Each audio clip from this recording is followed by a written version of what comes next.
call the meeting to order at 6:01. Roll call, Mary, please. Okay, so sorry. Okay. Beth Oakley. Here. Michelle Heiser. Here. Mike Ensler. Here. Abby Kinsky. Here. Karen Nowak. Here. Sue Selson. Here. John Burke. Here.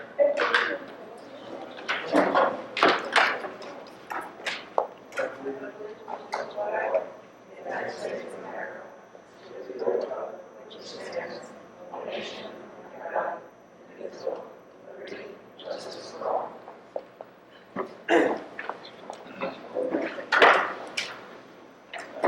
Exits are left, right behind us for everybody. Can I get a motion to review the approval of the board agenda, please?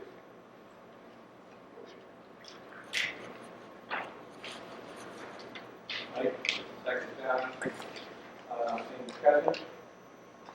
All in favor? Aye. Opposed? I get a motion to approve the minutes of the November 15th, 2021 business meeting as presented at this meeting. Motion please. Aaron? Second. Mike? Any discussion? All in favor? Aye. Opposed? Motion carries. 4.1 presentations. Good evening. It has been another busy month here in the district.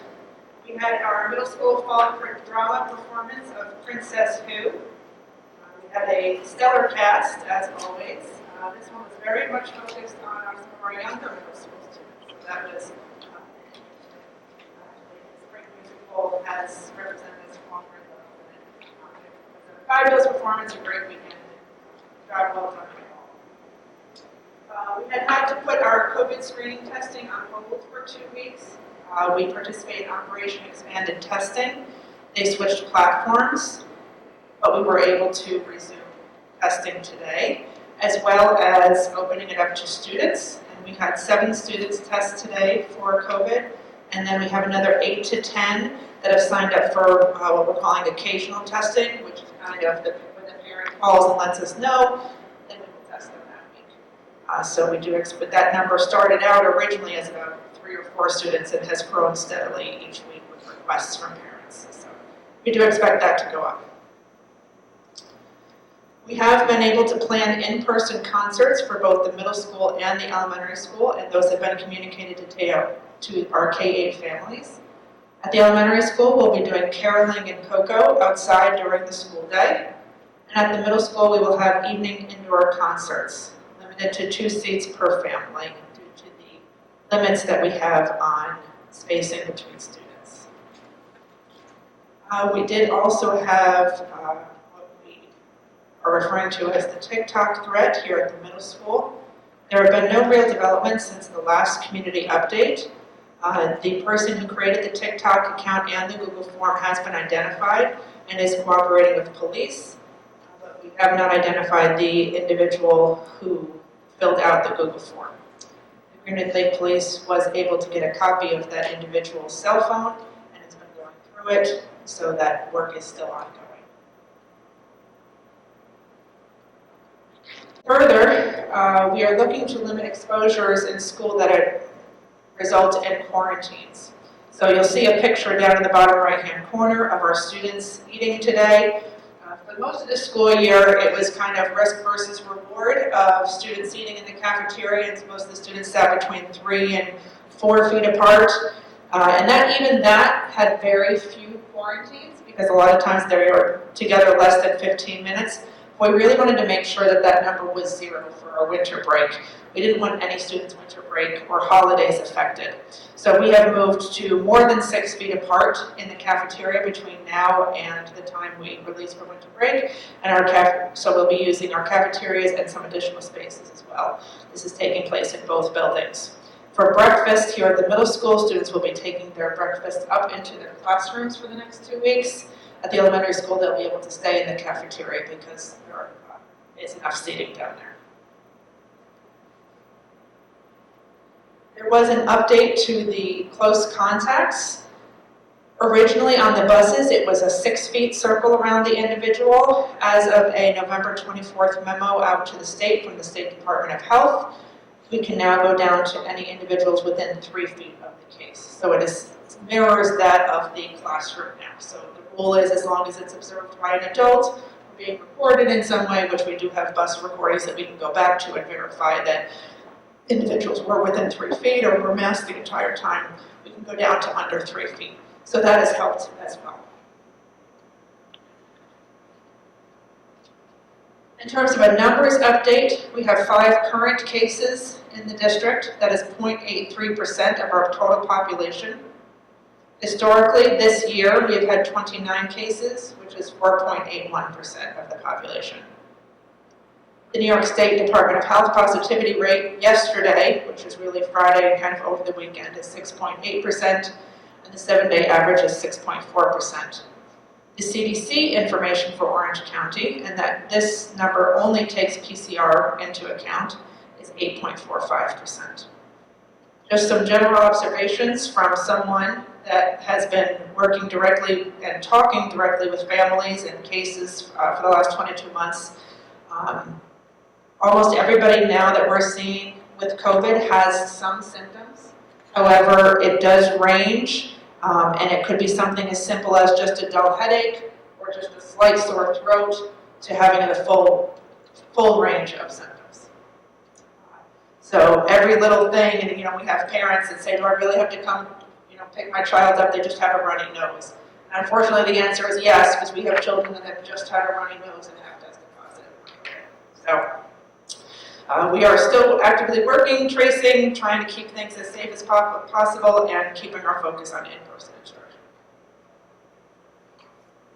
Principal reports. Mrs. Connolly?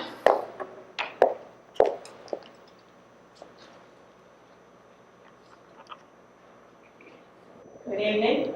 At the elementary school, teachers of reading and writing participated in a turnkey workshop to support their knowledge and application of the Teachers College Readers and Writers Workshop model of instruction from their colleague, Joe Spitaleri, who recently completed a Summer Institute course.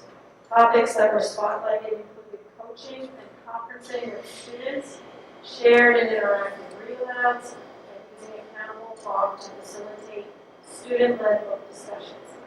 I'd like to thank the board for your support of professional development opportunities for our staff and Ms. Spitaleri for sharing what she learned with all of us. Last week, kindergarten and first grade students were treated to a program from our local historical society that had been paused due to COVID. Local community member and former teacher, Annette Sanchez, brought us traveling trunks, which contained artifacts and primary documents to bring Greenwood Lake history to life for our students. Of great fascination were details about what school was like in the early 1900s, and I left a copy of the photo and the student interview that was shared with our students for you to see and read. Feedback from the students, the teachers, and Ms. Sanchez indicated the program was a big success, and we look forward to our next visit in January. Last Monday night, K through 5 families were invited to participate in our first ever family coding night. Students, siblings, and parents could join a live streamed YouTube event where they would work together at their own pace to solve 20 increasingly challenging maze puzzles using blockly coding commands. With New York State standards for K-5 computer science and digital literacy currently in the building capacity phase of implementation, this event was offered to raise awareness of and advance computer science education at the elementary level. Currently, our students are taught computer science and coding as part of their Project Leap-Away course studies. And lastly, as Ms. Haddon shared earlier, next Tuesday, we look forward to hosting an outdoor caroling and cocoa winter concert for all students, staff, and parents to enjoy. On Tuesday, December 21st, by grade level, with kindergartners kicking us off at 12:30 p.m. So bundle up and come join us if you are able. It will surely put a smile on your face. And on a similar note, the elementary school staff met to record our annual 12 Days of Christmas song, which is traditionally part of our whole school sing-along. So we've created a digital sing-along to be enjoyed during our upcoming class parties just prior to the winter recess break. And on that note, I'd like to wish you all a healthy and safe holiday, winter recess, and happy New Year. Thank you. Very much, Mrs. Molly. Principal Kamar is unable to attend this evening, so he did send in his report from the read. The fall drama production of Princess Who was a great success. I would like to thank and recognize all of our teachers and staff for a wonderful production. Thank you to Mr. Pignataro, Mr. Compton, and Mr. Bonelli for all of their time and hard work with our students. It was great to have a live performance in-house for the first time since the shutdown. We are grateful to our entire staff and proud of our students for their collective handling of the events related to the threat on TikTok. This also extends to our district staff, families, and the outside agencies involved. Student safety is our priority, and we will move forward with that always in the forefront. Last Friday, 12/10, ended the 5-week progress period for quarter 2. Winter concert reminders. This Thursday, December 16th, grades 4 to 5 are at 5:30 and grades 6, 7, and 8 at 7 p.m. Some key reminders. Spectators, there are 2 tickets per family and guests must follow our masking and distancing protocols. For the 4-5 concert, parents of students and just the chorus will be allowed to leave during a short intermission while the band sets up. Staggered start times for the 6th, 7th, and 8th grade band will play first, and we will seat parents of just the band at 7 p.m. They will be dismissed, and we will seat parents of the chorus at 7:45 p.m. This will limit contact time and volume of guests, upwards of 100 performers and 200 potential guests. All guests will need to fill out the school visitor screening form. Mr. Kamar showed this electronically, or there will be hard copies at the guest sign-in. Just a small note, it's not in here, but in 6th, 7th, and 8th grade, I believe there's only one student that is in both chorus and band. So if you are in chorus and you're afraid that you're not going to get a seat, don't worry. The band parents will be leaving, and there'll be plenty of seats inside because, like I said, there's only one overlapping. The cafeteria, the new protocol started today for lunch, and they will start for breakfast tomorrow. Our 8th graders, Wednesday the 15th is the deadline for the high school choice selection. Contact Mr. Kamar or Mrs. C if you have any questions. And he wishes everyone a wonderful holiday and winter recess. Thank you, Mr. Kamar, for sending that in. Thank you. Just a few things on tonight's agenda that I wanted to go over publicly prior to voting. One is our vision for our district. Through providing an environment conducive to learning, the Greenwood Lake Union Free School District will teach students the skills needed to acquire and process knowledge while developing and fostering social, emotional, and multicultural awareness. This will empower each student to continue to set future goals for personal growth and contribute to the betterment of society. In addition, there are goals that the Board of Education is up for adoption for this evening. Goal 1 is to inspire the love of learning in all members of our school community. Goal 2, preserve and enhance the local educational program for our Greenwood Lake students. Goal 3 is to understand and respond to students' individual learning differences. Goal 4 is to offer a cost-effective education aligned with the district's strategic plan that utilizes best practices and academic research to provide students and staff the resources and infrastructure required for optimum teaching and learning in a safe and healthy environment. Goal 5, develop the strength of character and knowledge necessary to cultivate responsible citizens who are prepared to live in a diverse and ever-changing world. And Goal 6 is to continue the pursuit of excellence in education for all students of the Greenwood Lake School District. Another item on tonight's agenda, there is one additional retirement, and that will be at the end of this year, and that will be Mr. Dave Filipowski, who is a physical education teacher at our elementary school. And he has been a staple here for almost 40 years now. So that is another huge loss to our district at the end of this school year. But at the end of the year, we will absolutely celebrate each of these individuals. There is an item on tonight's agenda regarding some upgrades to the elementary school playground. So I invite Amy Petrozzi, our Director of People Personnel, and Diane Connolly, our elementary school principal, to come up and speak to you a little bit about it. Good evening.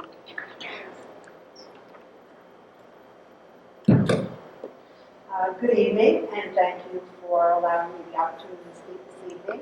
Mrs. Connolly, Mrs. Moreau, and myself are here tonight to provide you with some information for some consideration in purchasing inclusive playground equipment at the elementary school.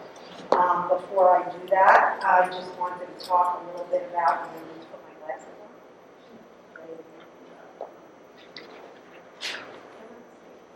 on. The difference between an accessible playground versus an inclusive playground.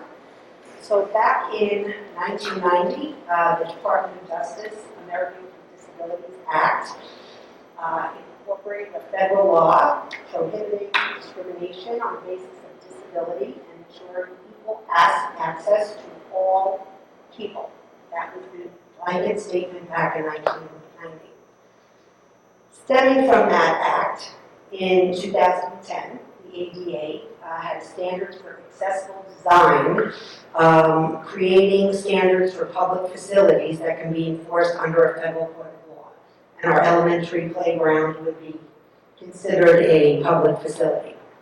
So according to the Americans with Disabilities Act, an accessible playground is one that offers a range of play experiences to children of varying abilities, and there must be, and our elementary school playground does have this, an accessible path from the building or parking lot to an edge of the play area, an accessible path from the edge of the play area to the play equipment, and surfacing that complies with the ASTM 1951, which is Determination of Accessibility of Surface Systems under and around playground equipment.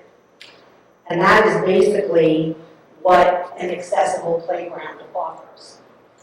Now, the Greenwood Lake School District, thanks to the Board of Ed and of course our faculty, have always been responsive to the needs of all of our students, whether they be general education students or special education students. Our elementary school playground does meet the needs or the ADA accessibility standards.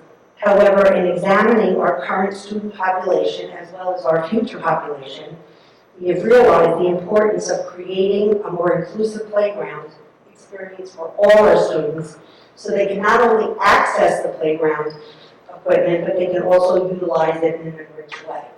So when we look at an inclusive playground, research suggests that an inclusive playground allows children of all ages and abilities to develop independence, feel included, while also contributing to meaningful play experiences.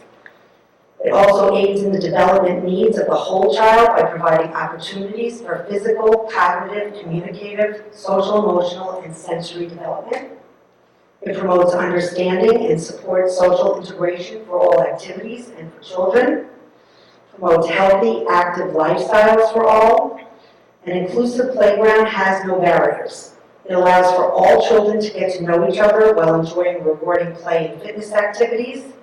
It supports the importance of all children to practice their sensory and cognitive skills outside the classroom, and it allows all children to exercise their minds and bodies. And when we think about inclusive, you think about all. Ms. Connolly is going to talk about the actual equipment.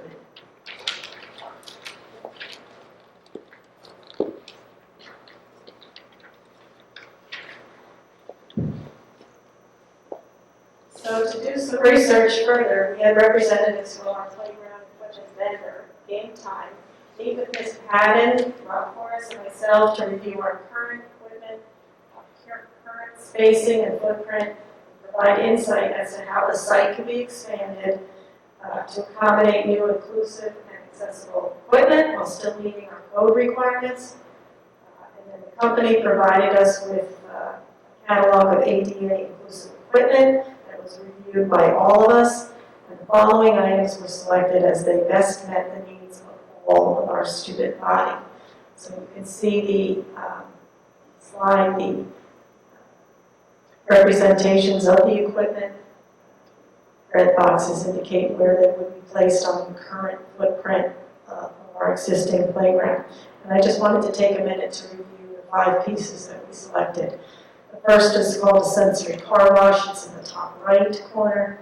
It features soft, colorful materials that provide multisensory experiences, tactile, visual, auditory, and proprioceptive.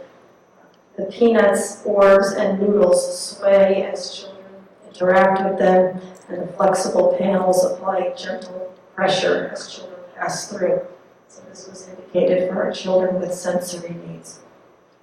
The inclusive whirl, which is the blue equipment on the far left, top left, provides ease of access for people of all abilities with its zero entry design. The whirl surface platform is at the ground level with no need for ramps or transfer mechanisms.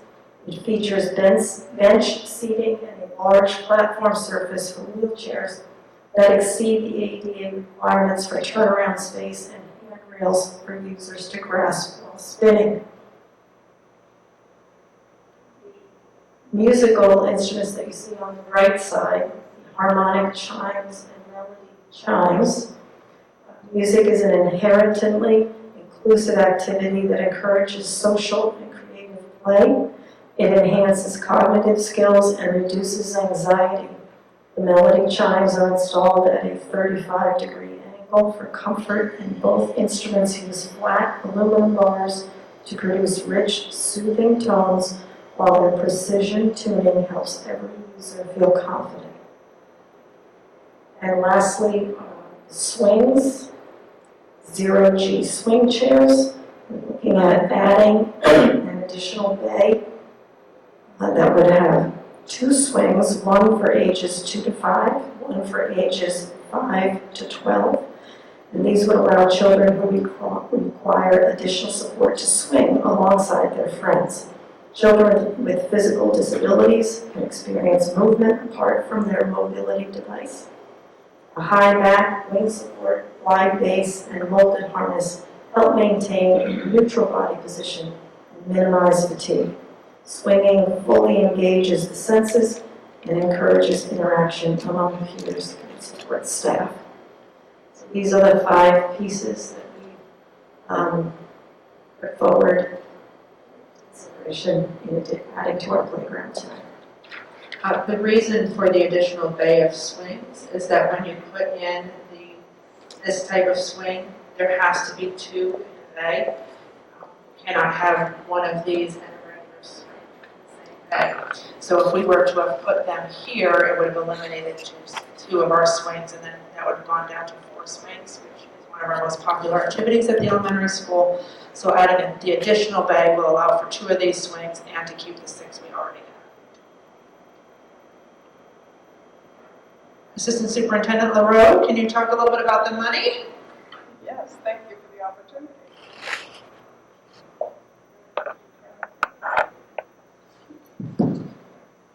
The cost of the addition to the elementary school playground, with board approval, would be shared between the general fund and the 611 federal grant. The 611 federal grant is to be used for costs of providing special education services to children with disabilities, including specialized equipment or devices to assist children with disabilities. However, before the district can allocate money from the federal grant, it must be approved by the grant's finance department at SED. So in an effort to get this project underway, we'd like to open a purchase order for the full amount out of general fund. Once the federal grant is approved, the purchase order would be adjusted to allocate the $59,400 to the 611 grant, thereby reducing the general fund allocation by that amount. And you can see here where all the costs are itemized for the different pieces of equipment. All the pieces are itemized for the different pieces of equipment. Ms. Holland kindly identified. So given the supply chain shortages, we would like to get this order in the system with hopes of getting the equipment installed and students playing on it by spring. One of the questions we had is, does this affect this current space at the elementary school? And what it does is this play surface would be expanded. However, it does not affect the tree. So the tree line that's there at the building will still be able to be there, just extending the ground surface enough to cover the spaces.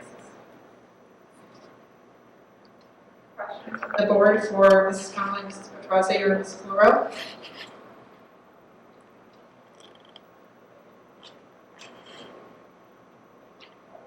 If they have any questions or discussion about it, I'm sure they'll get to it when we get to the agenda item. Thank you very much. Thank you. Thank you. And that is my time for this evening. Thank you.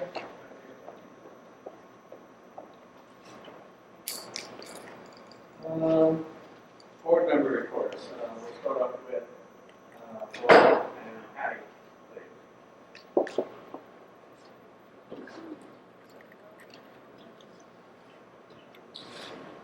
Hi everyone, good evening.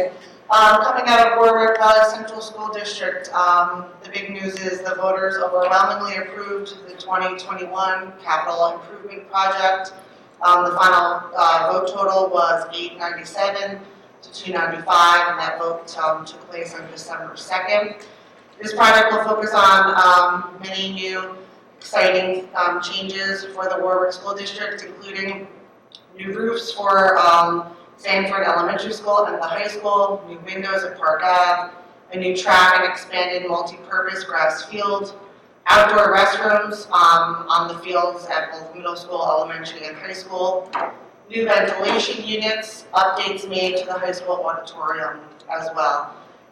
This will all be done at a 0% tax increase by using the reserve funds. So that's some exciting news. Also, a big, huge congratulations to Greenwood Lake's very own Joe Holder.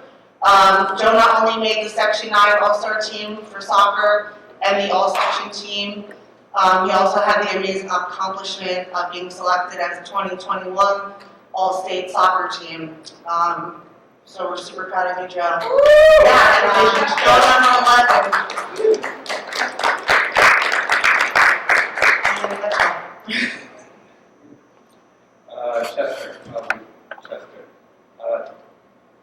Chester is starting a capital reserve fund for $10 million. So they're putting that to the public on vote very soon. I think it's the next month. And obviously that's going to be for improvements to the buildings, grounds, and everything. So they're keeping their fingers crossed that that gets approved by the voters. So you have anything else? No. That's all I got. Ms. Sue, please. Elizabeth's got a lot going on right now. In everybody's email Sunday night was the webinar of the state, their presentation of the state budget, which has some projected state aid runs and different things, if anybody has any time to watch that.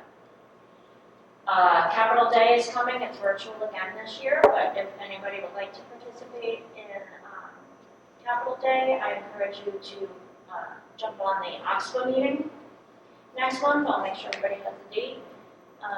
That's where everybody goes through the legislative agenda. And then, like I said, pretty much about it on the NISBA part, and then we'll go to Oxford.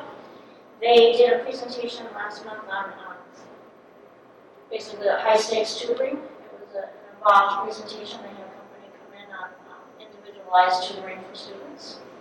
And they had a second meeting that was about restorative justice and restorative justice policies. It's a new committee they're starting. And they're looking for a county-wide restorative justice for substance abuse, for starters. So we're K-8, but it is something that they're trying to get as many districts to align to with restorative justice and substance abuse programs.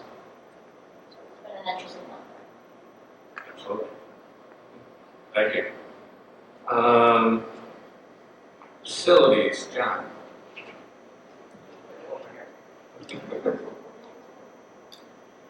Hi everybody. So at the last facilities meeting that we had, we discussed approving the playground equipment that was just presented, and the facilities committee has approved that, so hopefully we receive full board approval for that tonight, which I don't think we'll have a problem with.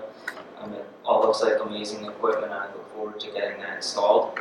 We also sent out some RFPs to start the construction at the elementary school cafeteria, and we sent out proposals to multiple companies to hire a construction management company. We received 3 proposals back.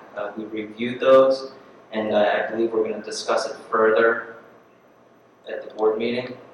It's on the agenda. And it's on the agenda. And we've approved and selected one company, and hopefully we receive full board approval for that as well tonight.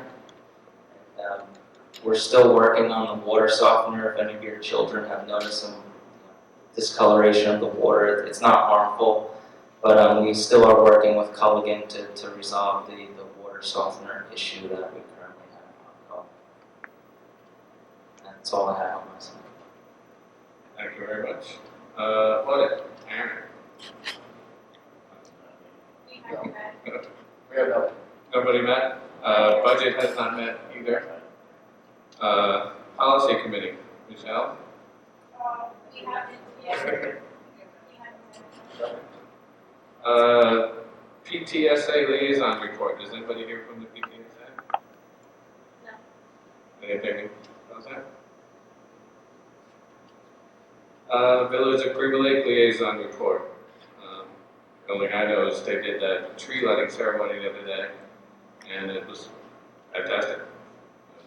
Great turnout, vendors were great, and Colleen Dwyer, I think, spearheaded that, and congratulations to her. Great job. They are starting the winter carnival process also. They have the dates for the winter carnival out. Okay, awesome. BOCES board member report. Sarah, have your. It's Friday. Oh, okay. The only thing I got from that was Bill Boss said, he just texted me, the Board of Regents posted their priorities on their website, so if you want to look that up, he says it's a busy times in Albany. That was his input. Correspondence to the board. Public statements and petitions, the privilege of the floor. Does anybody like to speak? Grayson? Okay, moving on. 7.1, approve the first reading of NYSBA's 6,000 and 7,000 policy manual sections. Can I get a motion to approve the first reading of NYSBA's policy manual sections 6,000 and 7,000 as presented, please? Mike, second. Sue, any discussion? All in favor? Opposed? Motion carries 7-0. 8.1, adopt policy 6193 telecommuting. Can I get a motion to adopt the policy of 6193 telecommuting as presented, please? Sue, second. John, any discussion? All in favor? Opposed? Motion carries 7-0. 9.1, adopt 2022 to 2023 vision and district goals. Can I get a motion to adopt the 2022 to 2023 vision and district goals as presented, please? Aaron, second. Patty, any discussion? All in favor? Opposed? Motion carries 7-0. 9.2, financial reports and warrants. Can I get a motion to approve the November 2021 financials as presented, please? Motion, please. Michelle, second. Mike, any discussion? All in favor? Opposed? Motion carries 7-0. 9.3, approve the installation of the ADA compliant playground and addition. Can I get a motion to approve the installation of the elementary school ADA compliant playground and addition as presented, please? Motion. Sue, second. John, any discussion? All in favor? Opposed? Motion carries 7-0. 9.4, approved elementary school cafeteria and kitchen capital project. Number 002-015. Can I get a motion to approve the elementary school cafeteria / kitchen capital project number 002-015 as presented, please? Motion, please. John, second. Mike, any discussion? All in favor? Opposed? Motion carries 7-0.